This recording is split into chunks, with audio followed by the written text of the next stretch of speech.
2001. Oh, hello, kids. Sorry, I have a date with a Scandinavian tonight. She was Mr. Tough Man in the USA 3 years in a row.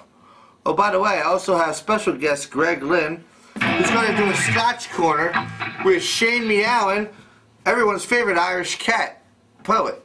So thanks for tuning in. I love all you children out there in Bristol, USA. And this is Eric Todd's Bristol. Say Todd!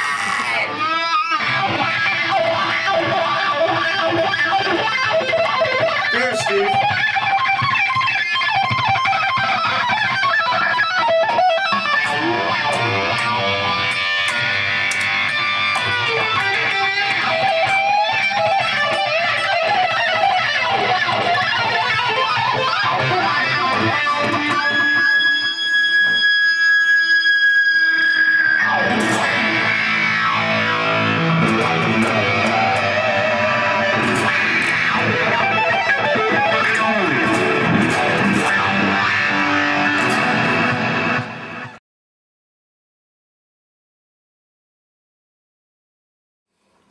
Hi kids, Eric Todd here with everyone's favorite Irish cat poet Shane Meowen.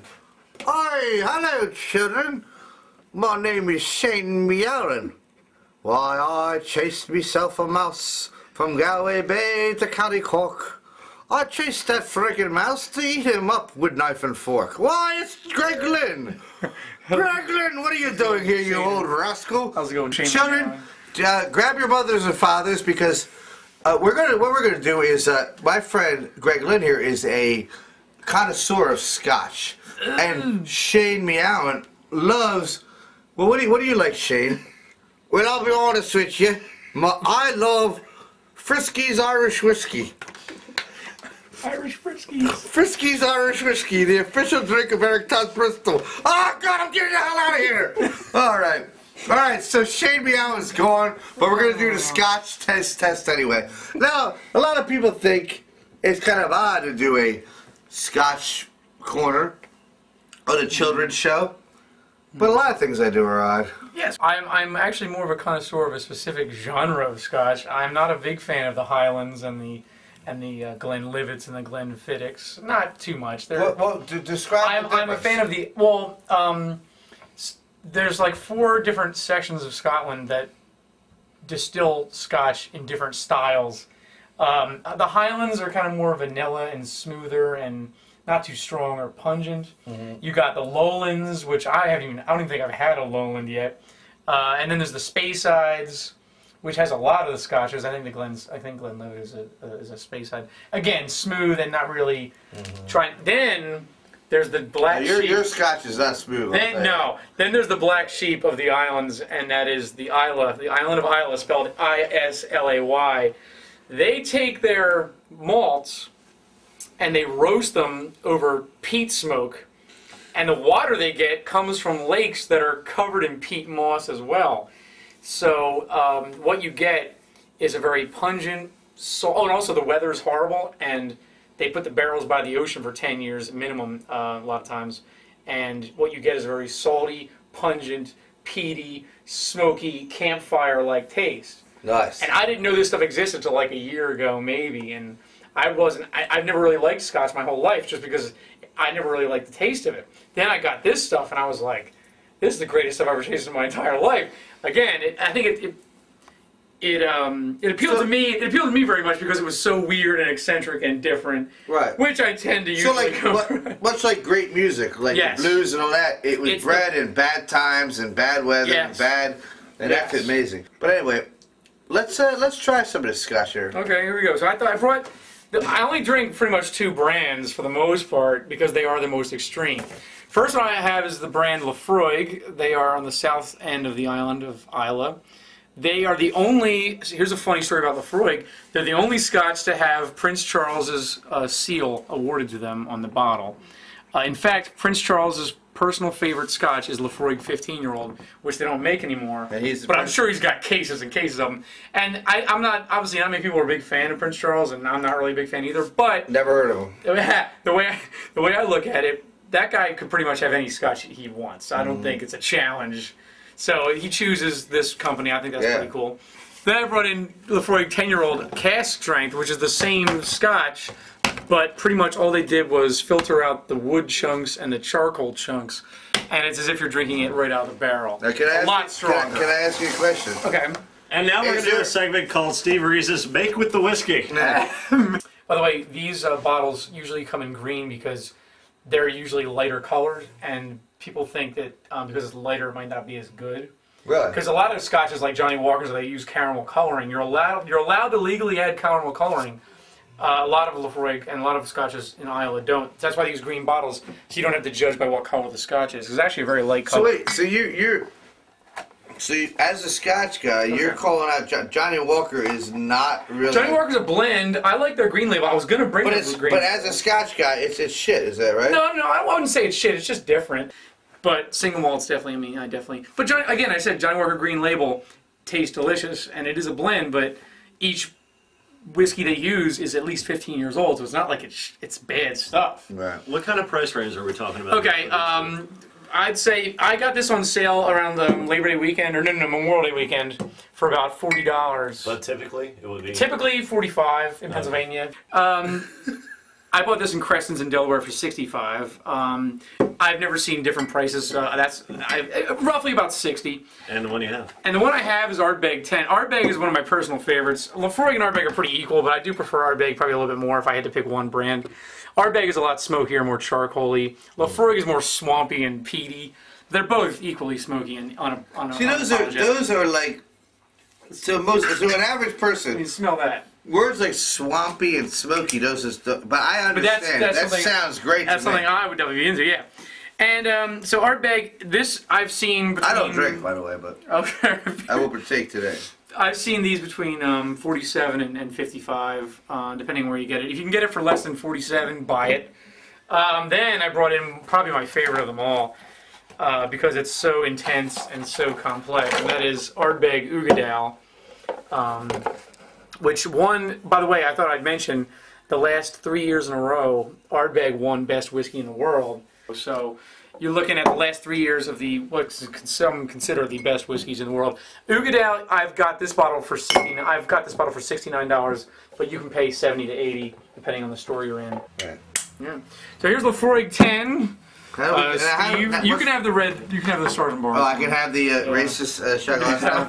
Then you drink like I try to sip like half of this or something. Just keep it on the tongue for like 10 seconds, 5 seconds. Let it roll around. All right. Can we use the term mouthfeel? Mm-hmm. Ooh. As you can see, it stays on the tongue forever. And by the way, they do get stronger. So it's going to get way more intense. This is like the weakest of them all. This is only at 40%. 43%. So we're working our way up. Can I introduce a new character to the show? This is Chicken Chantry, Philly improv comedy nerd. What's that, Chicken Chantry? Oh, I like pavement too. What's that, Chicken Chantry? That's $60 more toward XPN's fund drive. So this is Ardbeg 10. This one is very salty. When it hits when you're done with the tongue, the palate, it's very salty. I have my brothers described it as a crab holding a cigar punching you in the face. There we go. Yeah, dude, get some on your tongue. Take half of it or all of it, or just keep it on the tongue for like 5-10 seconds.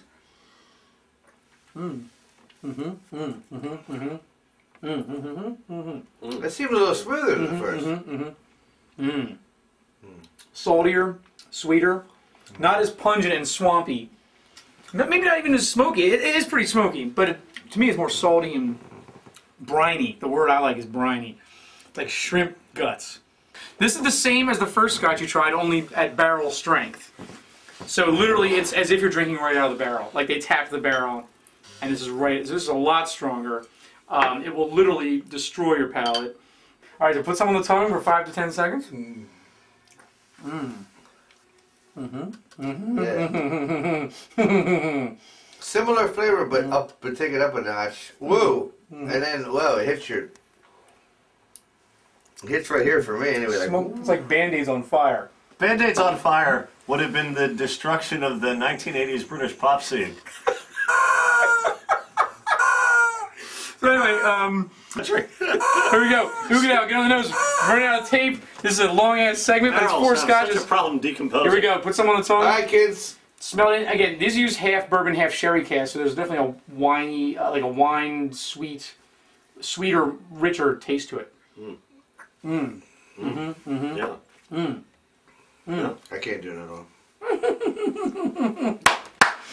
Kind of like burnt raisins, bread. Look, Meowen is back. All right. When I had me Scotch in Galway Bay, I met a girl in County Kerry. I threw that girl behind my back and did her nice and hairy. You haven't seen. So that's the Scotch lesson for today, ladies and gentlemen. Here's what I'm looking for, though. What are you looking for? Here's what I'm looking for in a Scotch. Hi, kids. Eric Todd here. You know me as the host of Eric Todd's Bristol, your favorite children's show. But what you don't know is I started out as a stand-up comic and still am a stand-up comic. Tell jokes on stage, make people laugh. And that's how I know your cameraman, Darren Martinez, Puerto Rican, and this gentleman right here, Greg Lynn. How's it going? They're kids in TV land, internet land. Okay. There you go. Now, he does a lot of jokes only your mommies and daddies would like, but we're going to talk to him about comedy. Greg, how long have you been doing comedy? I mean, I've always been into stand-up comedy my whole life, listening to Bill Cosby albums when I was 4. When I was in 7th Bill Cosby is great. Yeah, when I was in 7th grade, I was listening to George Carlin albums, and not one other student in my class even knew who George Carlin was. Right. So I was big on stand-up comedy as long as I've been alive. So then fast forward, I went to military school for high school. I went to art school for college, got an illustration degree. So a couple of years after college, I was working at TV Guide, and I took my girlfriend, now my wife, on a date. And we went, and again, I did a little comedy at the Laugh House, but nothing really came of it. I had some fun. My biggest joke was Harry Callis having sex with a prostitute. That was my biggest laugh. And that was the moment. I think the children would love to hear this. Okay. Let's hear the joke. The joke, it was the first time I got a big laugh, and more notably, it was the first time that the comedians in the back of the room were laughing, not so much the audience. And that's when I thought I was onto something. Like, if I'm making these comedians laugh, that's actually it. I gotta be onto something.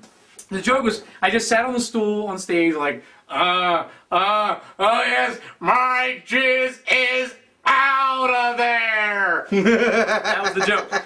I was waiting in line, waiting to sign up, and these comics talking about, oh yeah, I'm doing a gig this Friday. These are like veteran booked comics asking me to do the Harry Callis joke again. Yeah.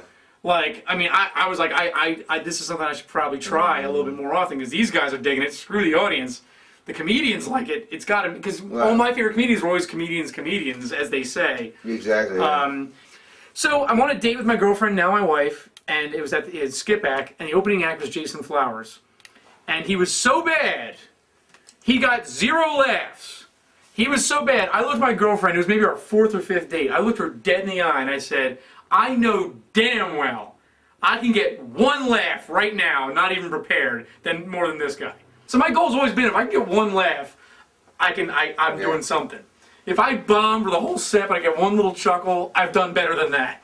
That's always been my goal. I know it's low. Can I say something? Okay. I've seen you plenty of times, and you are doing something. And I want to say you are the best guest of Eric Todd's Bristol so far. Thank you. I'm being serious. I appreciate that. And you affirm life. Thank you. But man, when you're around, affirms life. Do you know Cat Scratch Fever? Of course. Grab the guitar. Oh shit. I know a lot of what you see on our show may not seem like kids' material, but all you need to know as kids, or as people, is to treat everyone, whatever color they are, whatever race they are, good. Treat everyone the same. Are we ready? And when you grow up, you'll have friends like this. That's what makes us a children's show. Eric Todd's Bristol, go fuck yourself.